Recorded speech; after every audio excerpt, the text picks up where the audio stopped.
సంకటహర చతుర్థి మార్గశిరమాస వ్రతకథ. శ్రీ మహాగణపతయే నమః. పార్వతీదేవి గణపతి మార్గశిరమాసమున శ్రీ సంకష్టహర చతుర్థి వ్రత విశేషములెట్టివో వివరింపుము అని అడుగగా, గణపతి, అమ్మ పార్వతీదేవి, మార్గశిరమాసమున నన్ను గజాననుడుగా భావించి పూజింపవలెను. ఆనాడు మోదకములతో అంటే కుడుములతో హోమము చేయవలెను. ఇట్లు చేసినచో శత్రువులెల్లరూ తన ఆజ్ఞకు లోబడియుందురు. ఇందులకు గల పూర్వ వృత్తాంతమును తెల్పెదను వినుము.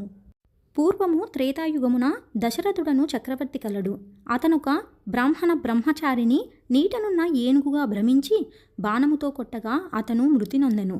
అతని తల్లిదండ్రులు మిక్కిలి వృద్ధులు, గ్రుడ్డివారు కనుక పుత్రశోకమును భరించలేక కోపించిన వారే, నీవు పుత్రశోకమున మరణింతువుగాక అని దశరథుని శపించిరి.